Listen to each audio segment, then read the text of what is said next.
क्या दिल्ली दंगों को भड़काने के मामले में या साजिश रचने के मामले में ज्यादातर उन्हीं लोगों को आरोपी बनाया जा रहा है या गिरफ्तार किया जा रहा है जो नागरिकता कानून के विरोध में हुए आंदोलनों में हिस्सा लेते रहे हैं और सरकार के फैसलों को चुनौती देते रहे हैं, प्रश्न करते रहे हैं। हफिंगटन पोस्ट की पॉलिटिकल एडिटर हैं बेतवा शर्मा।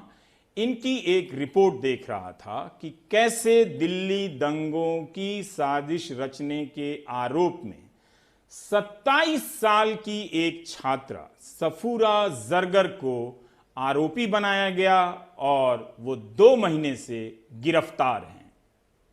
बेतवा शर्मा लिखती हैं कि 10 अप्रैल को पहली बार सफूरा जरगर को पता चलता है कि दिल्ली दंगों में उनकी भूमिका को लेकर जांच चल रही है। इसी दिन पहली बार सफूरा को पूछताछ के लिए बुलाया जाता है और 7 घंटे पूछताछ चलती है। सफूरा के पति सिरवाल बताते हैं कि वे सबसे कहते रहे कि सफूरा गर्भवती हैं, मगर किसी ने रहम नहीं की। सफूरा पर दिल्ली दंगों की साजिश रचने और भड़काऊ भाषण देने के आरोप हैं। 10 अप्रैल को सफूरा गिरफ्तार होती हैं और 13 अप्रैल को जमानत पर रिहा कर दी जाती हैं, मगर उसी दिन उन पर UAPA unlawful activity prevention act लगा दिया जाता है और फिर गिरफ्तार हो जाती हैं। सफूरा के वकील ने इस रिपोर्ट में कहा है कि उनके फोन रिकॉर्ड से पता चलता है कि वे चांद बाग की तरफ से गुजरी थीं, मगर उन्होंने वहां कोई भाषण नहीं दिया था। दिल्ली पुलिस कहती है कि 23 फरवरी को चांद बाग में सफूरा ने भाषण दिया था और 24 फरवरी को दंगा भड़का था। सफूरा जरगर जामिया कोऑर्डिनेशन कमेटी से जुड़ी थीं। जीसस एंड मेरी की छात्रा रही सफूरा जामिया से समाज शास्त्र में एमफिल कर रही हैं। उनके टीचर कहते हैं कि वे A+ स्टूडेंट हैं। उनकी गिरफ्तारी के बाद ट्विटर पर उनके गर्भवती होने को लेकर जिस तरह की अनर्गल बातें की गईं, उसके बारे में क्या ही बताएं। हमारा समाज नारी को देवी की तरह पूछता है। खामखा इस सच्चाई को जानकर आप दुखी हो जाएंगे। सफूरा के साथ उमर खालिद पर भी आरोप लगे हैं। 10 अप्रैल से सफूरा जेल में हैं। वो गर्भवती हैं, इसलिए कई तरह की जटिलता आ गई है। उनके गर्भ को खतरा हो सकता है। आपको याद होगा, जामिया में जब प्रदर्शन चल रहे थे तब 2 लोग गोली चलाने आए थे। उन पर UAPA जैसी धारा नहीं लगी जो आतंक के मामले में अक्सर लगती है। इन लोगों के गोली चलाने के बाद भी कोई दंगा नहीं भड़का। प्रश्न यहाँ एक गर्भवती महिला को आगे कर सहानुभूति का नहीं है। उसकी जान को कुछ ना हो, इसकी जिम्मेदारी अदालत और जेल प्रशासन की है। प्रश्न ये है कि क्या दंगों के मामले में जो FIR दर्ज हो रही है उसमें पुलिस की किस तरह की भूमिका सामने आ रही है। इसके बारे में बात करेंगे, लेकिन ब्रेक के बाद।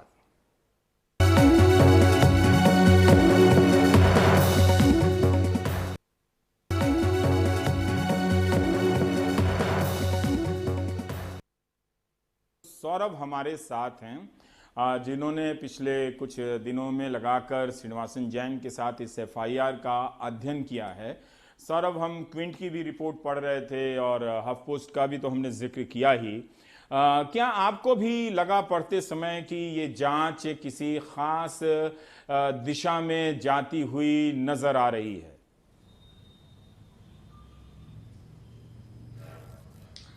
देखिए रवीश, जो दिल्ली में दंगे हुए वो सांप्रदायिक दंगे हुए और जो संप्रदाय उससे पहले भी हिंसा हुई, लेकिन वो सभी हिंसा जो नागरिकता कानून का विरोध कर रहे लोगों और पुलिस के बीच हुई, लेकिन ये कभी भी सांप्रदायिक नहीं था और ये सांप्रदायिक हुआ 23 तारीख से। और आपको बताएं, दिल्ली पुलिस ने कुल 52 लोगों की मौत हुई थी इन दंगों में, जिसमें लगभग पुलिस ने 783 केसेस दर्ज किए। अब पुलिस उन सब में चार्जशीट दायर कर रही है। हमने 9 चार्जशीट्स का अध्ययन किया है रवीश, जिसमें एक चार्जशीट में दिल्ली पुलिस ने दिल्ली के दंगों पर एक क्रोनोलॉजी फाइल की है, जिसमें 13 दिसंबर से शुरू किया उन्होंने, जब पहली बार जामिया में प्रदर्शन हुआ था उससे शुरू किया। उन्होंने 15 और 16 तारीख का जिक्र किया है, लेकिन 15-16 तारीख को जिक्र किया है पर उसमें यह नहीं लिखा, उसमें ये लिखा है कुछ लोग घायल हुए और कुछ पुलिस वाले घायल हुए। और उसमें यह नहीं लिखा गया कि वहां पर बच्चों की पिटाई हुई या कुछ बच्चों को गंभीर चोटें हैं, जिसमें एक शख्स की आंखें भी चली गई, उसके बाद प्रदर्शन हुआ, ये सब कुछ नहीं लिखा गया है। और पूरी क्रोनोलॉजी लिखी गई, उसमें यह भी लिखा गया कि हर्ष मंडर गए वहां पर, उन्होंने कहा कि आप बैठे रहिए यहीं पे, उठना नहीं है आप लोगों को, नागरिकता कानून के विरोध में। शर्जील इमाम का जिक्र है, चंद्रशेखर रावण का जिक्र है, शाहीन बाग का जिक्र है। लेकिन पूरा तारीख है 22 तारीख की अगर बात करें तो 22 तारीख को उसमें लिखा गया क्रोनोलॉजी में कि 22 तारीख को यहां पर जाफराबाद में महिलाओं ने 66 फुटा रोड पर उस रोड को ऑक्यूपाई कर लिया और वो कॉल दिया गया था भीम आर्मी द्वारा, और वहां पर प्रदर्शन शुरू हो गया। लेकिन जब 23 तारीख का जिक्र करते हैं रवीश, और ये बहुत अहम हो जाता है क्योंकि 23 तारीख से ही छुटपुट हिंसा शुरू हो गई मतलब थी। 23 दिसंबर या 23 फरवरी, उस 23 तारीख को हिंसा इसलिए शुरू हुई कि लगभग 23 फरवरी, रवीश माफी चाहते हैं, 23 फरवरी को वहां पर हिंसा शुरू हुई। और 23 फरवरी की बात करें तो उससे पहले अगर हम अभी वही जो उन्होंने क्रोनोलॉजी जो दिल्ली पुलिस ने छापी है उसमें उन्होंने 22 तारीख को लिखा है कि blocking Jafrabad main road by protesters following Bharat बंद कॉल बाय भीम आर्मी, यानी भीम आर्मी के कहने पर लोगों ने 22 तारीख को रोड ब्लॉक कर दी। अब 23 तारीख का बहुत अहम हो जाता है रवीश, 23 फरवरी का, क्योंकि 23 फरवरी को वहां पर कपिल मिश्रा पहुंचे थे मौजपुर चौक पर।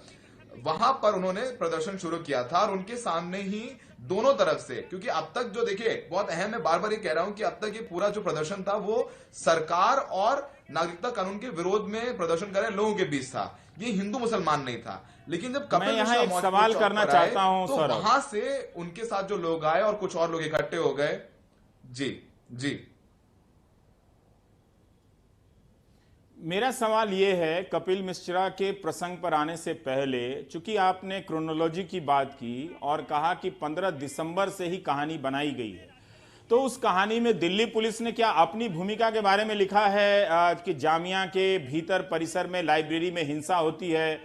अगर मैं सही हूं, ठीक से याद है, तो पुलिस के खिलाफ भी मामले दर्ज होते हैं, इस तरह की खबरें आई थी। क्या उस क्रोनोलॉजी में जो 2 लड़के गोली चला रहे हैं उसका भी जिक्र है कि ये कोई साजिश हो सकती है कि कोई आकर इस तरह से प्रोवोक कर रहा है कि शांतिपूर्ण धरने पर बैठे लोग हिंसक हो जाएं, जो कि नहीं हुए? क्या उस क्रोनोलॉजी में जेएनयू में जो हिंसा होती है उसका भी जिक्र है सौरभ, जो आपने एफआईआर की कॉपी पढ़ी और क्रोनोलॉजी पढ़ी? बिल्कुल नहीं रवीश, बिल्कुल कोई जिक्र नहीं है। 13 दिसंबर से जिक्र है, 15-16 की हिंसा का जिक्र है और उसमें लिखा गया कि गाड़ियां जलाई प्रदर्शनकारियों ने। लेकिन यह जिक्र नहीं है कि पुलिस ने स्टूडेंट्स को पीटा।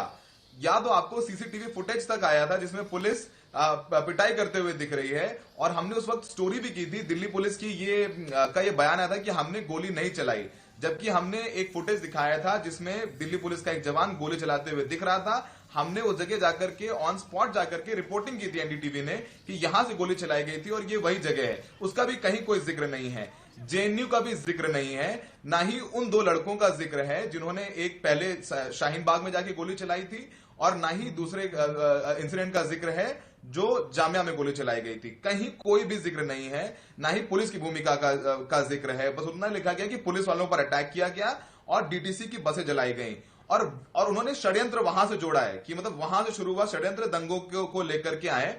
और फिर 22 तारीख को वहां पर 22 फरवरी को भीम आर्मी के कॉल पर वहां पर वो रोड ब्लॉक की गई। 23 तारीख को कपिल मिश्रा वहां पर आते हैं और कपिल मिश्रा आकर के उन्होंने बयान देना शुरू करते हैं कि हम इसे दूसरा शाहीन बाग नहीं बनने देंगे, हम रोड ब्लॉक नहीं रहने देंगे।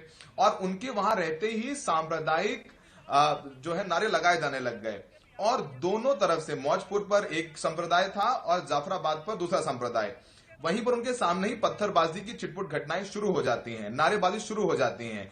फिर दिल्ली पुलिस के डीसीपी जाते हैं और वहां हम लोग मौजूद थे रवीश। कपिल मिश्रा उनके सामने कहते हैं कि हम ट्रंप की वजह से जा रहे हैं और अब तक आप खाली करा लीजिए, लेकिन उसके बाद हम आपकी भी नहीं सुनेंगे। और उसके बाद कपिल मिश्रा थोड़ी देर बाद चले जाते हैं वहां से। 23 तारीख को ये पूरी घटना हुई थी। लेकिन दिल्ली पुलिस की जो चार्जशीट है, जो चार्जशीट में जो क्रोनोलॉजी है रवीश, उसमें 23 तारीख की 22 तारीख को तो जिक्र है भीम आर्मी का, चंद्रशेखर का जिक्र है, लेकिन 23 तारीख की बात आती है तो कपिल मिश्रा का जिक्र करने के बजाय यह लिखा जाता है कि on 23rd February information was received that at 3 PM that some demanding reopening of carriageway, some demanding, यानी कुछ लोग आके मांग करने लगते हैं कि रोड हटाया जाए, वहां पर कपिल मिश्रा का जिक्र होना चाहिए था, लेकिन कोई जिक्र नहीं है। इस क्रोनोलॉजी में भी कहीं कोई जिक्र नहीं है। और वो जो दिल्ली पुलिस का क्रोनोलॉजी है वो दिल्ली के दंगों के लिए, जिसमें 52 लोगों की मौत हुई, उसमें जामिया में जो आंदोलन हुआ, प्रदर्शनकारियों को दोषी ठहराया जाता है, शाहीन बाग में प्रदर्शनकारियों को, और जो नागरिकता विरोध के का प्रदर्शन करे तो उनको दोषी ठहराया जाता है। उसके अलावा जो 9 चार्जशीट हमने अपने सूत्रों के माध्यम से हासिल किए और उनको पढ़ा, उसमें कहीं पर भी किसी भी हिंसा में कपिल मिश्रा का जिक्र नहीं है। जाफराबाद हिंसा पर एक केस फाइल हुआ है रवीश, जिसमें पिंजरा तोड़ की कई लड़कियों को आरोपी बनाया गया है, उमर खालिद को आरोपी बनाया गया है, जिसमें सबको जेल में बंद किया गया है। उसी जाफराबाद पे अगर एफआईआर कर रहे हैं जहां पर हिंसा भड़काने की बात है, तो अगर उन महिलाओं का रोल था एक तबके को भड़काने का, तो वहीं दूसरे तबकों को, दूसरे संप्रदाय को भड़काने का आरोप कपिल मिश्रा पर भी होना चाहिए था, उनको भी आरोपित किया जाना चाहिए था। मेरा एक और सवाल था जो आगे आप जवाब दें कि मोहन नर्सिंग होम का भी मामला आया था और बहुत ही साफ वीडियो दिखा था कि उसकी छत पर खड़े होकर लोग बंदूक चला रहे हैं नीचे की तरफ, और चलाने वालों के चेहरे भी साफ साफ दिख रहे थे। क्या पुलिस का एफआईआर वहां तक पहुंचा है? सबसे आखिरी सवाल आपका सबसे अहम हो जाता है रवीश, मोहन नर्सिंग होम का वीडियो था। उस नर्सिंग होम को दंगाइयों ने कैप्चर करके, जैसे कि ताहिर हुसैन का घर कैप्चर किया गया था, और वहां पर ताहिर हुसैन को मुख्य आरोपी बना दिया गया। और उन ताहिर हुसैन को मुख्य आरोपी अंकित शर्मा की मौत में नहीं, दंगों की षड्यंत्र में भी, और उनके जो तार हैं वो उमर खालिद से भी जोड़े गए। ये भी कहा गया कि ये शाहीन बाग में जाके इनकी मीटिंग हुई थी, खालिद सैफी के साथ हुई थी, जिन्होंने दंगों की षड्यंत्र गढ़ा, तो वो उनको वहां तक लिंक किया जाता है। लेकिन जो मोहन नर्सिंग होम के जो मालिक हैं, उन पर एफआईआर नहीं दर्ज की जाती। उस छत पर भी दंगाई चढ़कर गोली चला रहे हैं, जिसमें एक ई रिक्शे वाले को गोली लगी थी, और हमने ये स्टोरी की थी वीडियो दिखा करके, इसमें रिक्शा वाले को गोली लगी थी, और वो भी फुटेज में था हमारे कि ऊपर उनके छत से कैप्चर करके गोली चलाई जा रही थी। तो अगर ताहिर हुसैन के खिलाफ मुकदमा दर्ज होता है और उन पर कार्रवाई होती है, तो कहीं ना कहीं मोहन नर्सिंग होम के जो मालिक हैं उन पर भी कार्रवाई होनी चाहिए थी, तो वो ऐसा नहीं हुआ।